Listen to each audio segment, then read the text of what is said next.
Si l'insertion par le travail marque le premier pas sur le chemin du retour vers l'autonomie, elle doit obligatoirement s'accompagner de l'accès au logement et aux soins, ou encore de la lutte contre le surendettement.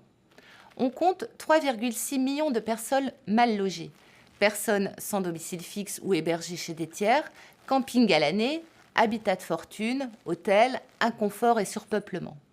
La réapparition dans le paysage français des bidonvilles en est l'image extrême. Retenez que près de 700 000 personnes sont sans domicile personnel, dont 150 000 vivant dans la rue ou ayant recours aux structures d'hébergement.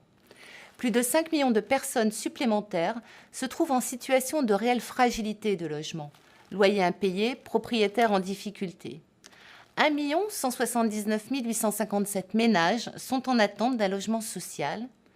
3 800 000 ménages sont en situation de précarité énergétique.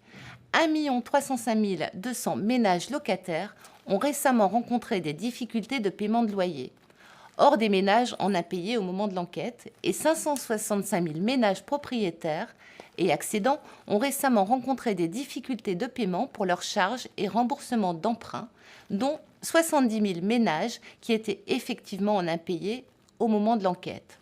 Autre chiffre, 91 180 ménages occupent un logement sans droit ni titre suite à une décision de justice ayant prononcé l'expulsion. Il manque 900 000 logements, dont une majorité de logements à loyer accessible. Et enfin, dernier chiffre, 265 000 recours d'ALLO ont été déposés au 30 juin 2012. Statistiquement, ces derniers chiffres ne peuvent être cumulés sans risque de double compte, des personnes confrontées à différentes problématiques pouvant être comptabilisées plusieurs fois. Leur ampleur est telle cependant qu'ils permettent de prendre la mesure du problème du logement dans notre société et d'estimer que 10 millions de personnes sont aujourd'hui touchées, de près ou de loin, par la crise du logement. La loi numéro 2007-290 du 5 mars 2007 permet aux personnes mal logées ou ayant attendu un logement social en vain pendant un délai anormalement long de faire valoir leur droit à un logement ou à un hébergement si elles ne peuvent l'obtenir par leurs propres moyens. Ce droit au logement est opposable, ce qui signifie que les pouvoirs publics ont non plus une obligation de moyens, mais une obligation de résultat. Pour être reconnue prioritaire à loger d'urgence, la personne doit remplir certaines conditions. Sa demande de logement social doit avoir été enregistrée et régulièrement renouvelée. Des démarches doivent avoir été entreprises auprès des propriétaires qui louent des logements non décents pour des travaux éventuels, etc., etc. Une commission de médiation départementale pour le droit au logement, créée par la loi du 5 mars 2007 instituant le droit au logement opposable, enregistre les recours des personnes ayant effectué, sans succès, une demande de logement social. Si la commission rend une décision favorable, sans que celle-ci soit suivie des propositions de logement dans les délais requis, un recours peut alors être déposé devant le tribunal administratif.